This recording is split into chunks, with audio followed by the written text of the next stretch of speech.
Hello, my beautiful family. Hi, this is Antoinette Hunter again from Amazing Growth. If this is your first time watching me, you are very welcome. I am a teacher and a developmental intervention specialist. That means I go out and work with children from ages 0 to 5 years old. On today's video, I am going to be talking about best coping strategies for individuals with autism. I know that I am excited. 1. Exercise. You want to get them out there. You want them to run. You want them to burn that energy out there. You want them to jump and skip. If you're home and you're a mom and you have a very busy schedule, just take out half an hour of your day and have the kids go outside and exercise. If you're living in a place where it's very cold, sometimes it's cold outside and you cannot go outside with them, have an indoor activity where you can do balancing.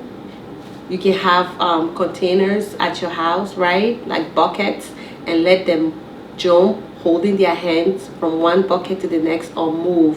You can have an activity where they're jumping. Everybody jump, jump, jump, jump, jump, jump. You're counting. Let's jump to 5. They jump. Let's jump to 10. Especially if you know they like to jump. If your child is one of those children that like jumping, you want to exercise, use that as their exercise, so that way you can keep them calm and relaxed. Because after they exercise, let me tell you something, they'll be very calm, their brain is going to be relaxed, and they'll be more happy. Then they can get tired and go to sleep and not trouble you, right? Number 2, music and movement. You can incorporate those two things together if you like. Have musical cheer with them. Be funny and silly.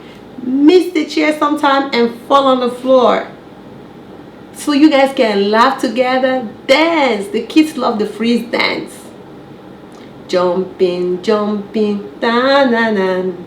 Jumping, jumping, jumping. That kind of song, the kids like that.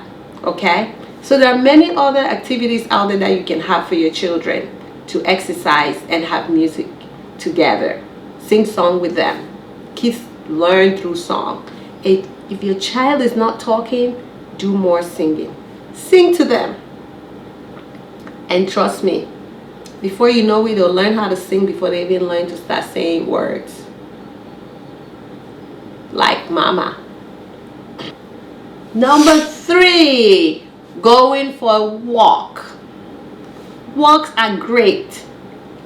I know and I understand. I have 3 children myself.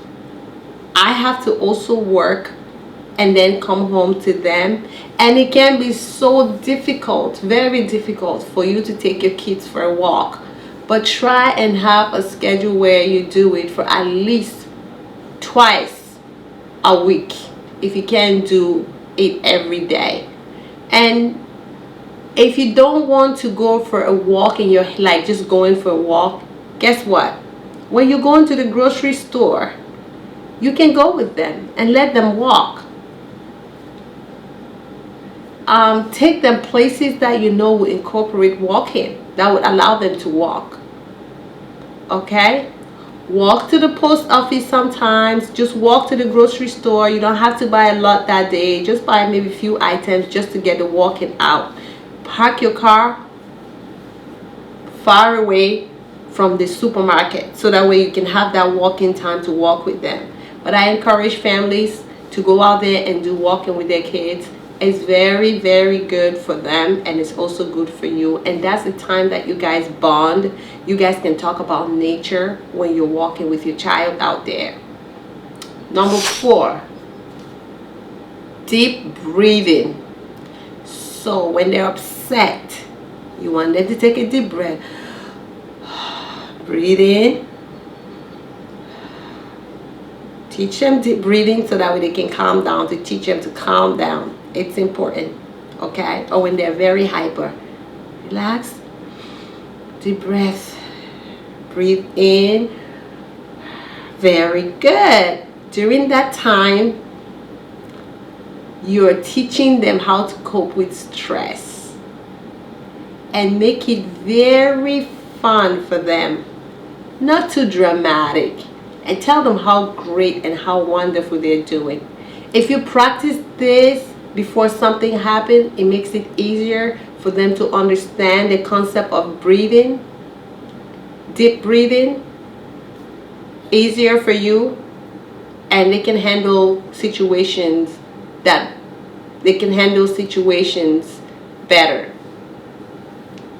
Now you want to engage them in a pleasant and relaxing activity. Pleasant and relaxing activity can be sensory, incorporating sensories into their play. Sensory can be it can be rice. You can color the rice, put it into a bin and let them play. The sensory play can be with sand. You can have sand. You can have the different sensory battles where they can be shaking the battles. Put things into their play when they're having sensory play. Kinetic sand, water play, all those things are sensory. It helps to relax them. But you need to know if your child loves to engage with some sensory textures, because some of the textures kids don't really like. There are some kids that are very there are some kids that will not touch certain textures. So if they're not there yet, find the kind of activity, the sensory activity that they would like, incorporate it into their play. It will boost their ability to want to learn. They can learn so many things with sensory. If you, example, puzzle, you want them to do puzzle, they don't like doing puzzle, put puzzle into their sensory bin. Let them find the pieces of puzzle and place it on the correct slot. Just make sure that whatever you're giving them as sensory is safe, and you want to be there yourself, engage with them, interact with them. And if you're not there, right there, or engaging in that particular activity with sensory, keep your eyes on them, okay? It's important. Okay. Now number 6 again is sensory and fidget toys. You want to have those sensory toys. You know, sometimes I go to the dollar store, I see these balls that have bumps on them. Some of the balls have bumps, some of them have rubbers on them, some of them have little spikes around them, and even rocks. You know, they can put things in the bottle, different things in the bottle, and pour water in it and shake it for sensory. So there are so many things that you can use. Earth, things from the earth. You don't have to buy anything. You might not have the money to buy, but you can go out there and pick some rocks, pick sticks, break the sticks out, break it up. You can get ground from outside with your child. So there are many things that you can get your child to enjoy for sensory play. Different toys. If you don't have money to buy toys, make simple things for them. Get cotton ball. Let them put it in the water. It'll change color, right? With a little bit of food coloring inside if you like.